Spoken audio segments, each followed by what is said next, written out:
जीवन में जो इच्छाएं या सपने पूरे नहीं हो पाते।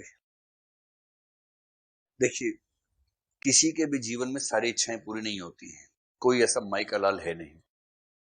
और जिसके जीवन में होती हैं उसको बोलते हैं ईश्वर। ईश्वर और मनुष्य का एक बेसिक अंतराल है कि ईश्वर पूर्ण है, ईश्वर मतलब मनुष्य अपूर्ण है। पूर्ण का मतलब है कि उसकी कोई इच्छा शेष नहीं है। कोई इच्छा शेष नहीं है, इसका मतलब वो आनंद की चरम स्थिति में है। आनंद की स्थिति में होने का मतलब ही है कोई इच्छा उसको परेशान नहीं करती है। यही दर्शन की बड़ी समस्या है कि यदि ईश्वर पूर्ण है तो उसने जगत क्यों बनाया। अगर आप कहेंगे जगत इसलिए बनाया कि उसका मन कर रहा था, तो मन उसी का करता है जिसके मन में कोई अभाव होता है। और यदि उसके मन में अभाव था तो पूर्ण नहीं था। पूर्ण नहीं है तो वो ईश्वर है ही क्यों। इसलिए कोई दार्शनिक इस प्रश्न का उत्तर दे ही नहीं पाता कि जगत क्यों बनाया। और अंत में एक ही उत्तर है, लीला है। यूं ही बनाया। क्यों बनाया? यूं ही बनाया। ये फिर भी क्यों बनाया? यूं ही बनाया। जैसे छोटा सा बच्चा अखबार लेके दौड़ता है, लाके रख देता है। छोटे बच्चों की हरकतें आप देखेंगे तो आप कई बार समझ नहीं पाएंगे कि क्यों कर रहा है। जैसे मान लीजिए 10 पत्थर रखे कहीं पर, एक साल का बच्चा आपके घर में है, वहां गया, एक पत्थर उठा के लाया, आपके पास है, आपका ऐसे किया, आपने कहा हाँ भाई, तो पत्थर आपके हाथ में रखा, आपने कहा थैंक यू, हंसा जोर से, फिर गया दूसरा ला के रख दिया, फिर तीसरा ला के रख दिया। अब आपको लग रहा है काम नहीं करने दे रहा बार बार, लेकिन आप उसका दिल भी नहीं तोड़ सकते। 10 के 10 पत्थर ला के देगा आपको। उसके बाद जब वो पाएगा कि कुछ करने को नहीं बचा, फिर वो एक एक वापस ले जाएगा, फिर वहीं वापस रखेगा। और आप सोच रहे हैं कि क्यों ऐसे कर रहा है। तो एक दार्शनिक ने कहा कि ईश्वर ने जगत का निर्माण ठीक वैसे ही किया जैसे छोटा बच्चा बहुत सारी हरकतें करता है, कोई कारण नहीं होता, बस यूं ही। तो इसका उत्तर है, छोटा बच्चा तो गधा होता है एक नंबर का, मूर्ख होता है एक नंबर का। कि आप ये कहना चाह रहे हैं कि ईश्वर भी ऐसी मूर्खता करेगा?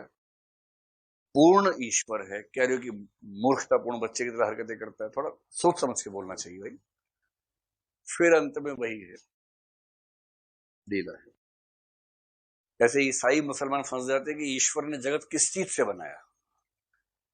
भाई या तो अपने आप से बनाएगा, कच्चा माल अपने अंदर से निकालेगा।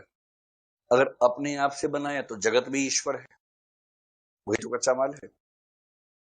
जगत भी ईश्वर है तो गंदा नाला भी ईश्वर है, गंदा नाला भी ईश्वर से ही बना है। फिर तो ईश्वर भी बदबूदार होगा इसका मतलब?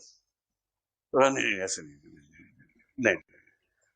तो उनसे पूछा, अच्छा फिर बताओ किस चीज से बनाया? जगत किसी से तो बनाया होगा, किस चीज से बनाया? कुछ कहते हैं कि जब ईश्वर आया ना, पहले से भौतिक पदार्थ था यहाँ पर। तो यदि भौतिक पदार्थ पहले से था तो इसका मतलब भौतिक पदार्थ ईश्वर की वजह से पैदा नहीं हुआ है, यानी वो उससे स्वतंत्र है। यानी ईश्वर भी कुछ चीजों को कंट्रोल नहीं कर सकता है, यानी ईश्वर परफेक्ट नहीं है, पूर्ण नहीं है। तो नहीं, ये भी ठीक बात नहीं है। ईश्वर को पूर्ण मानेंगे मानेंगे हम।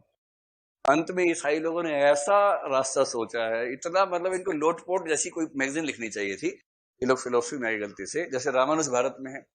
अगर मेंढक जैसी कथा लिखते, या वो कौन है जो अंग्रेजी में चलता है, हैरी पॉटर, हाँ, अगर हैरी पॉटर जैसा कुछ लिखते ना, कमाल कर देते।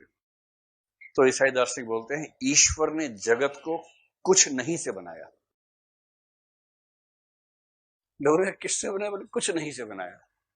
ये क्या होता है? कुछ नहीं, कुछ नहीं से बनाया है, एक्स निहिलियो से बनाया है।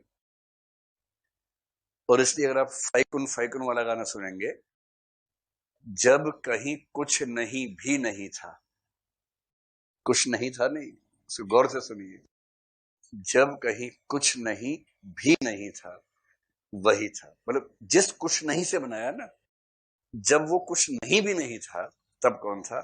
वही था, वही था, वही था, वही है, वही है, वही है। गोल मटोल सारा मामला है कुल मिला के। तो ये सब बड़े जटिल प्रश्न होते हैं, और हर दार्शनिक को, हर विचारक को जब इन प्रश्नों में जाना पड़ता है, जूझना पड़ता है। बहर